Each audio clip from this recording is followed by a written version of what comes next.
అందరికీ నమస్కారం. మనం TG TET and TSC classes లో భాగంగా 6th class social studies start చేశాము. సో మనకు మొదటి 7 పాఠాలు కూడా కంప్లీట్ అయ్యాయి. సో ఈ రోజు మనం 8వ పాఠం మొదటి భాగం వ్యవసాయ ఉత్పత్తుల అమ్మకం, ట్రేడ్ ఇన్ అగ్రికల్చరల్ ప్రొడ్యూస్ పాఠంలోని కొన్ని ముఖ్యమైన అంశాలను చూద్దాం.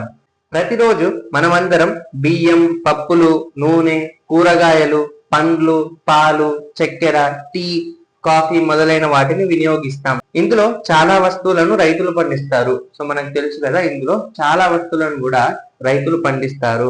కొన్ని ప్రాసెసింగ్ అయి వివిధ మార్గాల ద్వారా మనకు చేరుతాయి. ప్రతిరోజు మనం ఉపయోగిస్తున్న వస్తువులతో కింద ఇచ్చిన పట్టికను నింపండి. వీటన్నింటిని మనం ఎక్కడి నుంచి పొందుతున్నామో రాయండి. సో ఇక్కడ మనకు టెక్స్ట్ బుక్ లో ఒక పట్టిక ఇవ్వడం జరిగింది. సో ఇక్కడ మీరు చూడొచ్చు, ఆహార పదార్థాలు, పప్పులు, నూనెలు ఇలా ఇవ్వడం జరిగింది. సో ఇక్కడ మీరు చూడొచ్చు, ఫుడ్ గ్రెయిన్స్, పల్సెస్, ఆయిల్ ఇచ్చారు. సో ఇక్కడ కేటగిరీస్ ఇవి, serial number, categories, items, from where do we get them, ఈ వస్తువు ఇవి ఎక్కడి నుండి పొందుతారు, ఇవన్నీ కూడా కామెంట్స్ రూపంలో తెలపండి. ప్రజలు వ్యవసాయ ఉత్పత్తులను వీధులలో అమ్మే వారి నుండి, సంతలు, చిన్న దుకాణాల దగ్గర నుంచి పొందుతారు. సో ప్రజలు వ్యవసాయ ఉత్పత్తులను ఎక్కడి నుంచి పొందుతారంటే వీధుల్లో అమ్మేవారి నుండి, అలాగే సంతల నుండి, చిన్న దుకాణాల నుంచి పొందుతారు. ఈ మధ్య కాలంలో రైతులు కూడా రైతు బజారులలో పండ్లను, కూరగాయలను అమ్ముతున్నారు. సో ఈ మధ్య కాలంలో రైతులు రైతు బజారులలో పండ్లను అలాగే కూరగాయలను అమ్ముతున్నారు. ఈ పాఠ్య భాగంలో ఈ ప్రక్రియలు ఎలా జరుగుతాయో మనం తెలుసుకుందాం. వీధులలో కూరగాయల అమ్మకం, selling vegetables on streets. Sripuram గ్రామంలో గౌరీ నివసిస్తుంది. ఆమె ఇంటింటికి తిరిగి కూరగాయలు అమ్ముతుంది. ఆమె సీజన్ లో లభించే కూరగాయలను సమీప పట్టణంలో టోకు వర్తకుల దగ్గర కొనుగోలు చేసి, సో సీజన్ లో లభించే కూరగాయలు ఉంటాయి కదా, వాటిని సమీప పట్టణంలో టోకు వర్తకుల దగ్గర, ఎక్కడ టోకు వర్తకుల దగ్గర కొనుగోలు చేసి నెత్తి మీద బుట్టలో పెట్టుకొని వీధుల్లో తిరుగుతూ అమ్ముతుంది. ప్రతి ఇంటికి వెళ్తూ అక్కడ నివసించే వారికి కూరగాయలు కావాలా అని అడుగుతుంది. ఆ గ్రామంలో మరో 2-3 మహిళలు ఆమెలాగే కూరగాయలు అమ్ముతారు. సో ఈమెనే కాకుండా ఇంకో మరో 2-3 మహిళలు కూడా కూరగాయలు అమ్ముతారు. ప్రతిరోజు ఆమె గ్రామం నుంచి ఉదయం 4 గంటలకు బయలుదేరి పట్నంలో టోకు వర్తకుల దగ్గర కూరగాయలు కొంటుంది. రానుపోను బస్సు ప్రయాణానికి ఆమెకు 25 రూపాయల ఖర్చు అవుతుంది. సో రావడం పోవడం వాటి ఖర్చు 25 రూపాయలు అవుతుంది, బస్సు ఖర్చు అనేది. ఆమె సాధారణంగా కూరగాయలను తన ఇంట్లో నిల్వ ఉంచుకొని, బుట్టలో ఒకసారి నింపుకొని బయలుదేరుతుంది. ఒకసారి కూరగాయలు అమ్మిన తర్వాత ఇంటికి వెళ్ళి బుట్టలో నింపుకొని మళ్ళీ వీధుల్లో అమ్ముతుంది. సో ఒకసారి కూరగాయలు అమ్మిన తర్వాత ఇంటికి వెళ్ళి మళ్ళీ బుట్టలో నింపుకొని మళ్ళీ వీధుల్లో అమ్ముతుంది.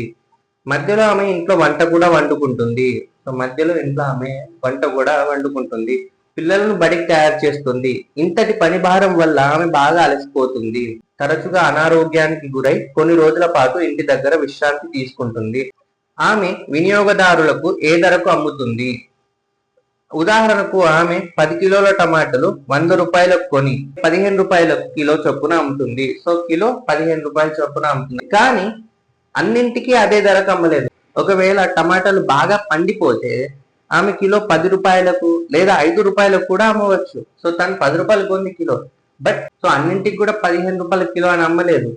ఎందుకంటే టమాటాలు బాగా పండిపోయినాయి అనుకోండి, 10 రూపాయలకే అమ్మవచ్చు, తను కొన్న ధరకే అమ్మవలసి వస్తుంది. లేదా ఇంకా తక్కువ 5 రూపాయలకు కూడా అమ్మవలసి వస్తుంది. ఉదయం సమయంలో ఆమె కిలో 15 రూపాయలకు, సాయంత్రం సమయంలో కిలో 8 లేదా 9 రూపాయలకు అమ్మవచ్చు. మొత్తానికి ఆమె రోజుకి 100 నుంచి 150 రూపాయలు సంపాదిస్తుంది. ఈ డబ్బు ఆమె కుటుంబ అవసరాలను తీర్చలేదు. సో ఈ డబ్బు తన కుటుంబం యొక్క అవసరాలను తీర్చలేదు. గౌరీ తనకు వచ్చిన ఆదాయాన్ని మరుసటి రోజుకు వస్తువులు కొనుగోలు చేయడానికి ఉంచుకుంటుంది. సో తనకు వచ్చిన ఆదాయాన్ని మరుసటి రోజు వస్తువులు కొనుగోలు చేయడానికి ఉంచుకుంటుంది. లేకపోతే ఆమె వడ్డీ వ్యాపారుల దగ్గర గాని, స్వయం సహాయక సంఘాల నుంచి కానీ, టోకు వ్యాపారుని వద్ద గాని అప్పు తీసుకోవాల్సి ఉంటుంది. ఆమెకు అప్పు ఇవ్వడానికి వాళ్ళు ఎప్పుడు నిరాకరించరు. ఓకే, కానీ డబ్బు ఇచ్చే నిబంధనలు చాలా కఠినంగా ఉంటాయి. అయితే వాళ్ళు డబ్బులు ఇవ్వం అని అనరు, కానీ నిబంధనలు ఏవైతే ఉన్నాయో అవి కఠినంగా ఉంటాయి. ఎలా అంటే ఒకవేళ ఆమె వడ్డీ వ్యాపారుని వద్ద లేదా టోకు వర్తకుని వద్ద 500 రూపాయలు తీసుకోవాల్సి వస్తే, ఒకవేళ తాను అప్పుగా ఒక 500 రూపాయలు ఇక్కడ వడ్డీ వ్యాపారుని వద్ద గాని టోకు వర్తకుని వద్ద గాని తీసుకోవాల్సి వస్తే వాళ్ళు కేవలం 450 రూపాయలు ఇస్తారు. అంటే తాను 500 అడిగితే వాళ్ళు ఎంత ఇస్తారు? 450 రూపాయలు ఇస్తారు. కానీ ఆమె మరుసటి రోజే 500 రూపాయలు చెల్లించాలి. ఆమెకు మరో తీవ్రమైన సమస్య ఏమంటే, ఒకవేళ ఆమె అనారోగ్యంగా ఉండి అదే రోజు కూరగాయలు అమ్మే స్థితిలో లేకపోతే అవి పూర్తిగా చెడిపోయి వాటికి తక్కువ ధర వస్తుంది. మన రాష్ట్రంలో వేలాది మంది సంచార వర్తకుల్లో గౌరీ ఒకరు. పట్టణాల్లో చాలా మంది వర్తకులు శాశ్వత షాపులను, పట్టణాల్లో చాలా మంది వర్తకులు శాశ్వత షాపులను పురపాలక సంస్థ అనుమతితో లేదా ప్రైవేటు దుకాణదారుల ద్వారా అద్దెకు తీసుకొని నిర్వహిస్తుండగా, కొందరు సొంత షాపులలో వర్తకం నిర్వహిస్తున్నారు. కొందరు పట్టణ పంచాయతీ లేదా నగర పాలకులు కొంత డబ్బు చెల్లించి వ్యాపారం చేసుకుంటున్నారు. గౌరీ వంటి సంచార వర్తకులు అనేక జీవన సమస్యలను ఎదుర్కొంటూ అప్పుల పాలవుతున్నారు. వాళ్ళు వడ్డీ వ్యాపారుల నుంచి అప్పులు తీసుకొని వాళ్లకు వడ్డీ అసలు చెల్లించడానికి సంపాదనలో ఎక్కువ భాగాన్ని చెల్లిస్తున్నారు. సో వాళ్ళు సంపాదించిన దాంట్లో వీళ్ళు ఎక్కువ కూడా వడ్డీ వ్యాపారులకు వడ్డీ చెల్లించడానికి, అసలు చెల్లించడానికే చెల్లిస్తున్నారు ఎక్కువ భాగాన్ని. సాధారణంగా బ్యాంకులు ఇలాంటి చిన్న వ్యాపారులకు అప్పులు ఇవ్వవు. బ్యాంకులు ఉంటాయి కదా, ఇలాంటి చిన్న వ్యాపారులకు సాధారణంగా అప్పులు ఇవ్వవు. రెండోది, ఈ చిన్న వ్యాపారులకు కూరగాయలను నిల్వ చేసుకోవడానికి, చిన్న వ్యాపారులకి కూరగాయలను నిల్వ చేసుకోవడానికి రిఫ్రిజిరేటర్ వంటివి ఉండవు.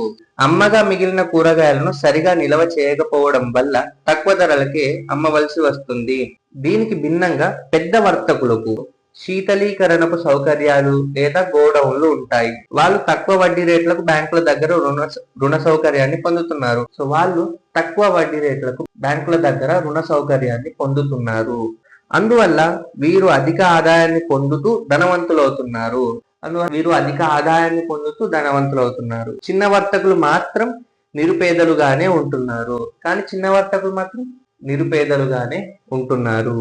ఈ క్లాస్ లో మనం పాఠం 8 మొదటి భాగం వ్యవసాయ ఉత్పత్తుల అమ్మకం పాఠంలోని కొన్ని ముఖ్యమైన అంశాలను చూసాము.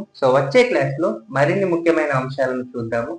ఈ క్లాస్ కనుక మీకు నచ్చినట్టయితే లైక్ చేయండి, షేర్ చేయండి, కామెంట్ చేయండి, అలాగే సబ్స్క్రైబ్ చేయండి to Vamshi Krishna Academy. Thank you.